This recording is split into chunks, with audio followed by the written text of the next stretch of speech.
So here we have economics code 318 economics का paper solution करते हैं. First we have MCQs में first question, the coefficient of correlation ranges between, ठीक है. So हमेशा से -1 and +1, ठीक है. -1 और +1 के बीच में ही रेंज करता है, पॉजिटिव नेगेटिव, ठीक है. फिर let's move to second one. What expenditure on a commodity rise when its price rises? Demand for a commodity will be क्या होगा, ठीक है. Demand for a commodity will be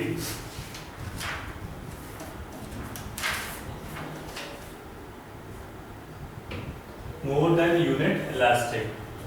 Total expenditure on commodity rises when the price rises. जब price rise होती है तब demand for a commodity क्या होगा, more than unit elastic. उसके बाद है total fixed cost is ₹100 and total variable cost of producing 10 units of a commodity is ₹200. Average total cost of producing 10 units will be क्या होगी? So इसका answer है 10. Total fix cost 100 है, total variable cost of producing unit 10 units, उसका commodity है 200. Commodity is ₹200 है. Average total cost of producing 10 units का कितना होगा, ठीक है. व्हाट विल बी, ठीक है. अगर 10 यूनिट्स प्रोड्यूस कर रहे हैं तो 200 होता है, तो 100 का हमें फाइंड आउट करना है. It will be 10. Let's move. Marginal cost equals to average total cost when average total cost is, here we have minimum. जब ये minimum होता है, marginal cost equals to average total cost when average total cost क्या रहेगी, minimum रहेगी. तब यहाँ पे हमें इन सारे क्वेश्चंस का हिंदी में भी एक्सप्लेनेशन दे दिया गया है. By deducting determinate consumption, expenditure and net indirect taxes from the value of output, we set, क्या सेट करते हैं हम, we will set gross value added at a factor cost. ठीक है, ये इसका आंसर रहेगा. उसके बाद हम आगे बढ़ते हैं तो question number 6. The expenditure in goods and services purchased for resale by a production unit is क्या रहेगा, intermediate cost. उसके बाद है question number 7.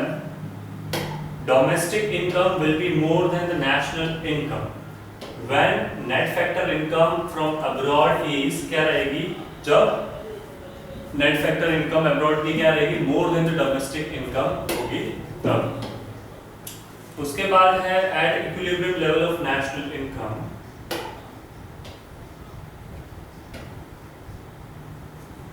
At equilibrium level of national income, so it will be aggregate demand is equals to value of total output. जब aggregate demand और value of total output, जो भी output बनाया हमने उसका value of total, उसकी जो पूरी total value होगी वो दोनों जब equal होंगी तब equilibrium level of national income. उसके बाद आगे बढ़ते हैं question number 9. Which one of the following is a measure to correct excess demand in the economy? So क्या होगा इसका answer, increase in the bank rate. जब बैंक रेट इंक्रीज होंगे तब. Question was which one of the following is a measure to correct excess demand in the economy? ठीक है, excess demand in the economy होगा तो कौन सा following ये रहेगा, decrease in the variable reserve ratio, उसमें decrease करना नहीं, increase in the rate of taxes वो भी possible नहीं रहेगा, तो हमें better रहेगा कि increase in the bank rate करें. उसके बाद है question number 10. In an economy, level of income in ₹10,000 crores and at this level of income, a consumption expenditure is ₹7,000 crores. Value of APS is, value of APS क्या रहेगी, 1.4. उसके बाद है question number 11. 10 MCQs के बाद question number 11 है find the Spearman's coefficient of correlation from the following data. ठीक है, इसके लिए हमें directly yes here we have the answer. ये जो चीजें हैं 50, 55, 60, 65, 70, 62, 58, ठीक है, ये डायरेक्टली ये जो ऊपर की x वाली जो रो है वो यहाँ पे लिखनी है। एक बार हमें सारे दोनों लिख देने हैं, x row and y row. Spearman's coefficient जो ऑफ कोरिलेशन से डायरेक्टली फाइंड आउट जब करने का होता है तब ये फॉर्मेट रहेगा जिसमें हम लोग ये दोनों ही x और y को, पहले हम लोगों ने x और y लिख लिए, अकॉर्डिंगली बड़े नंबर से छोटे नंबर तक जैसे जैसे छोटे होगा वैसे वैसे हमने इसमें नंबरिंग कर दिए, सबसे बड़ा फिर उससे थोड़ा छोटा, इस तरीके से हम लोगों ने सारे नंबरिंग्स कर दिए। उसके बाद here we have d, so d कैसे निकलेगा? सो जो हमने यहाँ पे जैसे कि 10 है तो 10 माइनस 10 करते हैं तो हमें 0 मिलेगा। अकॉर्डिंगली 8 माइनस 15 ऐसा तो नहीं होता है, ठीक है, सॉरी नॉट 15, इट्स 8 माइनस 8। इधर हमने 10 माइनस 10 किया, ये वाला जो रो होगा हमें वो माइनस करना है। ओके, सो ये वाले रो को हमें माइनस करना है और जहां पे भी ऐसा लगे so like not able to minus, वो सिचुएशन में ये वाला जो पार्ट है हमें इसको इससे माइनस करना रहेगा। 10 माइनस 10, 8 माइनस 8, 5 माइनस 7, 3 माइनस 5, फिर वैसे 1 माइनस 3। सो हम लोग जैसे कि मैंने बोला कि जब ऐसा लगे कि 1 माइनस 3 माइनस 3 हो रहा है so we have to minus from 3 minus 1, तो हम लोग इसको 2 उसका आंसर लिखेंगे। तो उसके बाद इस तरीके से 4 माइनस 9, सो वैसे भी पॉसिबल नहीं होता है तो हम लोग 9 माइनस 4 इस तरीके से कर सकते हैं। अकॉर्डिंगली 6 माइनस 6 0, माइनस 4 2, 9 माइनस 2 7 और 7 माइनस 1 6, ऐसे करके हमने d पूरा फाइंड आउट किया। d पूरा फाइंड आउट करने के बाद यहाँ पे हमें d का स्क्वायर करना है। d स्क्वायर, d तो हमने फाइंड आउट कर लिया, उसके बाद d का स्क्वायर, तो यहाँ पे तो नॉर्मल रहेगा। फिर 2 सा वैसे जैसे कि 2 हम लोग ऐसे लिखते हैं 2 का स्क्वायर, सो हम लोग विल राइट 4, ठीक है, 2 into 2 ऐसे जैसे होता है उसका आंसर हम लोग 4 लिखते हैं। तो वैसे ही यहाँ पे 2 into 2, वैसे ही 2 2 सा 4, फिर वैसे 5 5 से देखें तो 25 आएगा, 2 सा 4, 7 7 सा 49 आएगा, 6 6 सा 36 रहेगा। ठीक है, अकॉर्डिंगली हमने पूरा d स्क्वायर फाइंड आउट किया। उसके बाद यहाँ पे एरिया, ये पूरा इसका फॉर्मूला एरिया स्क्वायर, हमने ये जो भी सारे हमारे पास वैल्यूज निकली वो वैल्यूज को हमने एक साथ में लिखा, हमने 0 नहीं ऐड किया है। अकॉर्डिंगली इसका जो टोटल निकला 126, और उसके बाद यहाँ पे इसका फॉर्मूला रखकर हमने ये चीजें यहाँ पे मेंशन की। ये फॉर्मूला का ही पार्ट है 6, उसके बाद ये सबका टोटल आएगा 126, तो 126 को हमने यहाँ पे लिखा। फिर n की वैल्यू, n जितने भी नंबर्स हैं x में, ठीक है, जितने भी डिजिट्स हैं, जितनी भी वैल्यूज हैं x में, वो हमने 10 लिखा। फिर ये कंटिन्यू n है, n हमने लिखा यहाँ पे कंटिन्यू करके। फिर उसके बाद इन दोनों का इनटू किया, इट वाज 756, और फिर इसकी वैल्यू निकाली हमने तो 990 निकला। अकॉर्डिंगली 1 माइनस इन दोनों को डिवाइड करके इसका आंसर, और फिर 1 माइनस 0.76, उसका आंसर आएगा 0.24। इस तरीके से इसको पूरा कंप्लीट किया। Let's move to our question paper. So इस तरीके से हमें स्पैरमेंस कोएफिशिएंट ऑफ कोरिलेशन निकलेगा। इसके ज्यादा एग्जांपल्स अगर करने हैं तो चैप्टर में अवेलेबल है। उसके बाद क्वेश्चन नंबर 12 जो है, state any 3 difference between micro economics and macro economics. Micro and macro economics, इन दोनों का डिफरेंस हमें मिल जाएगा पेज नंबर 5 पे। I'm going to write all this here. Part है इसका 2, और ये पेज नंबर मिलेगा हमें 5 पे, and page chapter number is 12, ठीक है। 12 चैप्टर नंबर में पेज नंबर 5 है, और पार्ट 2 में हमें इसका पूरा आंसर मिल जाएगा। माइक्रो और मैक्रो में दोनों में डिफरेंस क्या है। उसके बाद है how is the price elasticity of demand of a commodity affected by the availability of its close substitution explain. ठीक है, मतलब किसी प्रोडक्ट की price changes, price elasticity of demand, इसकी डिमांड कैसे चेंज होगी उसके क्लोज सब्स्टिट्यूट उसके जैसा ही एक अगर मार्केट में प्रोडक्ट अवेलेबल है तो उसका आंसर हमें मिलेगा पार्ट 2 में page number is 75 and it's chapter number मिलेगा इसका 16 पे 16 चैप्टर पे पेज नंबर 75 पे पार्ट 2 में इसका आंसर हमें पूरा मिल जाएगा। वहां पे जाके उसको रिफर कर सकते हैं। उसके बाद है question number 14। Question number 14, how is the supply of commodity affected by the change in the price of other related goods. Other related goods के प्राइस में चेंजेस आए, ठीक है। सप्लाई ऑफ कमोडिटी कैसे चेंज होगा, प्राइस में अगर changes आ रहे हैं, अगर दोनों ही एक जैसे एक ही कमोडिटी के मतलब प्रोडक्ट है और एक में अगर प्राइस चेंज हो रहा है तो कैसे सामने वाले का सेम जो दूसरा प्रोडक्ट है तो उसमें क्या अफेक्ट देखने मिलेगा, तो वो हमें मिलेगा पार्ट 2 में, पार्ट 2 पेज नंबर 115 पे and chapter will be 19।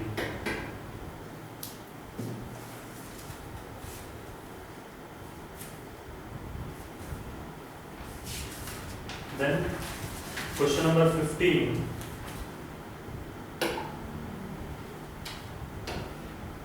question number 15, market price of a commodity is higher than the equilibrium price, explain the chain of effects till the market reaches equilibrium, ठीक है।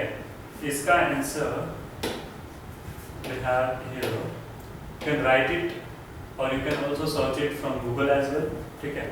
If you want it from textbook, आप textbook में से भी ये easily नहीं but ये Google से इजीली मिल जाएगा।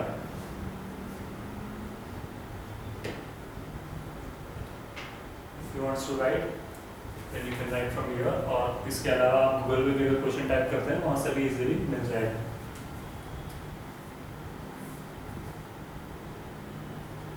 The chain effect of increase in demand, कैसे chain effects उन्होंने दिखाई हुई है। When there is an increase in demand, it creates excess demand equal to OQ2 at the initial price of OP, ठीक है। initial price OP जब है यहाँ पे इन्होंने बता रखी है accordingly OP, ठीक है। And as a result of which price will rise, जैसे price rise होती है, with the rise in the price, demand will start falling, जैसे price यहाँ पे बढ़ रहे थे यहाँ से यहाँ पे, ठीक है। सो अकॉर्डिंगली डिमांड यहाँ पे जो है वो कम भी होगी, क्वांटिटी जो है क्वांटिटी उसकी जो होती है वो डिमांड भी कम होती जाती है। जैसे प्राइस राइज होगी तो हमें यहाँ पे देखने मिलता है ये वाला जो पार्ट है, ये इन्होंने दो लाइंस जो बताई है वो डिमांड का है। With the rise in the price, demand will start falling, धीरे-धीरे fall हो जाएगी and supply will start rising. According to the law of supply, this process will continue till the time we reaches a new equilibrium level. New equilibrium level जब तक नहीं आ जाता तब तक ये रहेगा, where there is a no excess demand.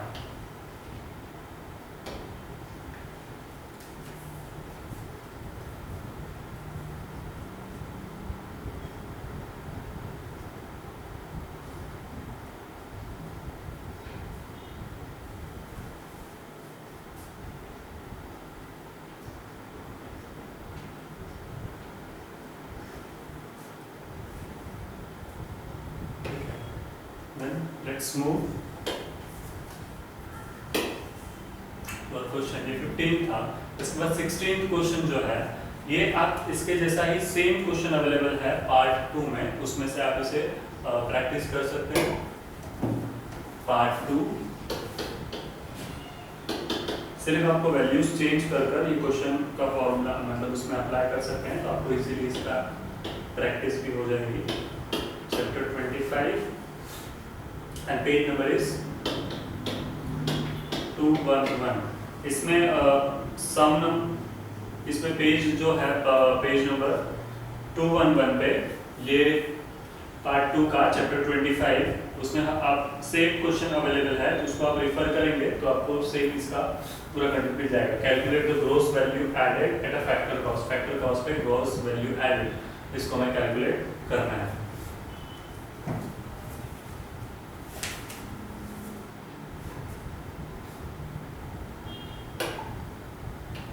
Then we 17th question, what are the transfer incomes, how are they treated in the estimation of national income, give one example of such incomes. ठीक है, so transfer income क्या है? Here we have question answer number 17.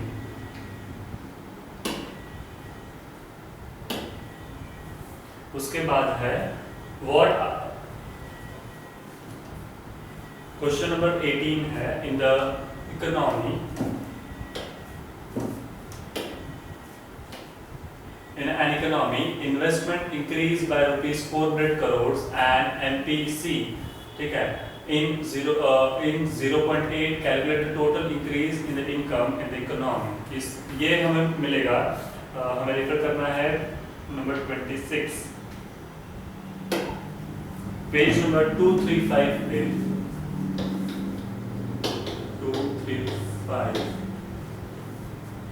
Part 2 रहेगा इसका part 2 में and chapter number will be 26 and in an economy investment increase by rupees 400 crore एक economy में investment increase हो रहा है 400 करोड़ सर एमपीसी इसका है इन 0.8 calculated total increase in income in the economy कितनी इनकम में इंक्रीज हुआ वो हमें करना है ठीक है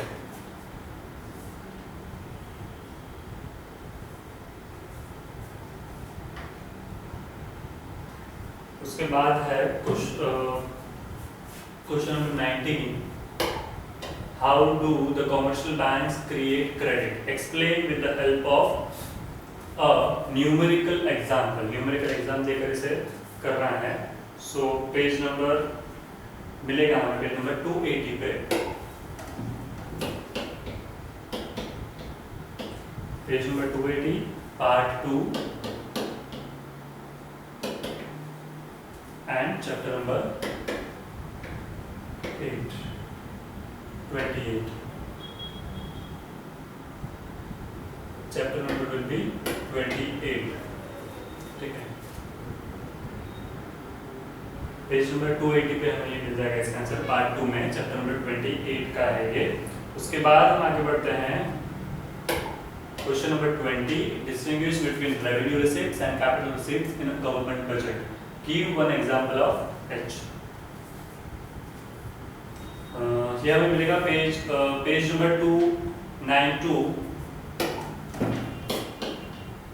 page 292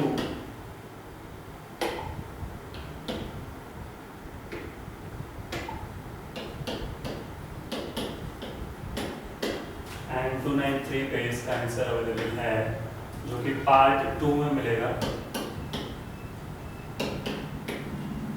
and chapter number will be 29 ठीक है उसके बाद है क्वेश्चन नंबर 21 वो मिलेगा पार्ट 1 में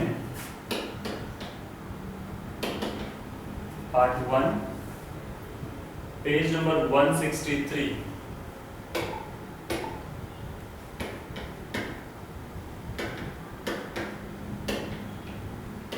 163 and chapter number will be 9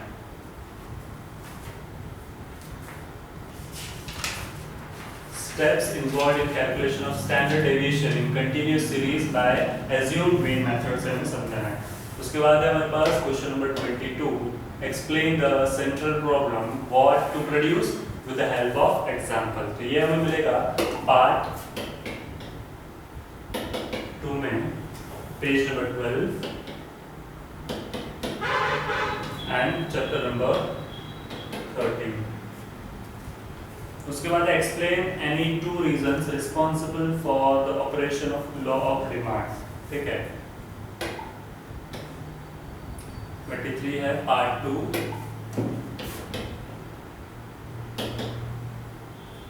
page number 52 and chapter number 15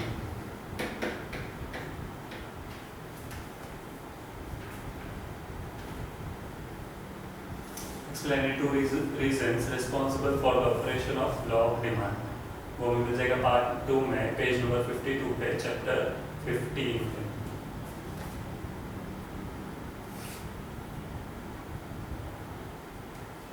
उसके बाद है क्वेश्चन नंबर 24।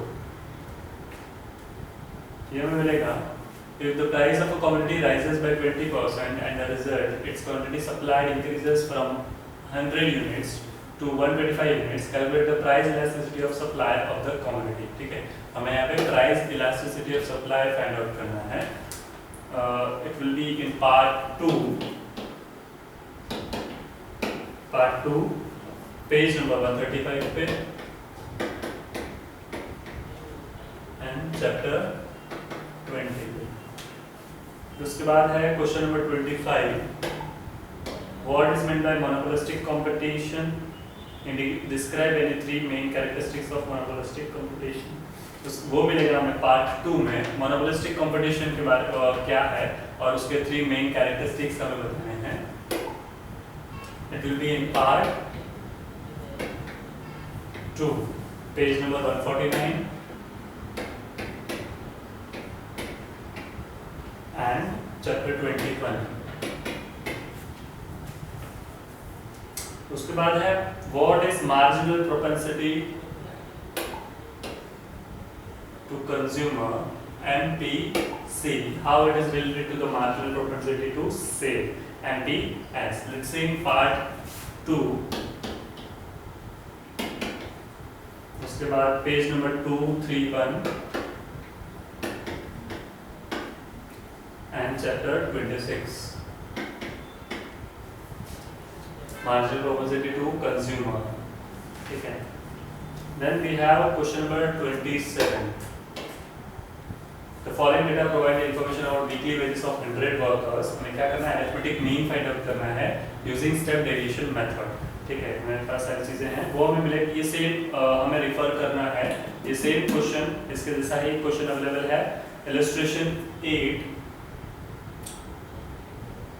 इलस्ट्रेशन रिफर करना है चैप्टर 8 का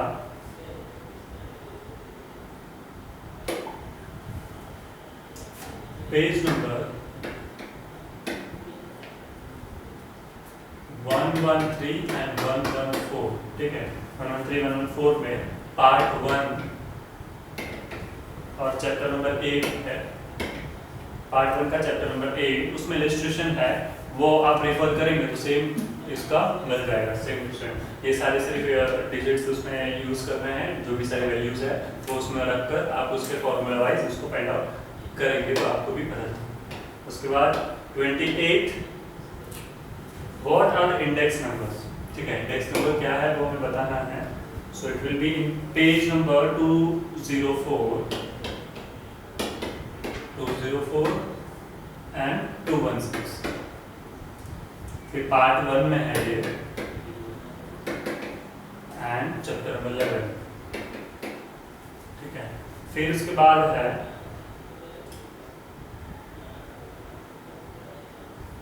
explain any 3 properties of indifference curve. Indifference curve की 3 प्रॉपर्टीज बतानी है। So it will be in part 2, page 13 और चैप्टर 14। 13th है explain the relationship between total product, average product and marginal product. ठीक है, ये हमें मिलेगा पेज नंबर 87 पे, उसको आप रिफर कर सकते हैं। Part 2 and chapter 14।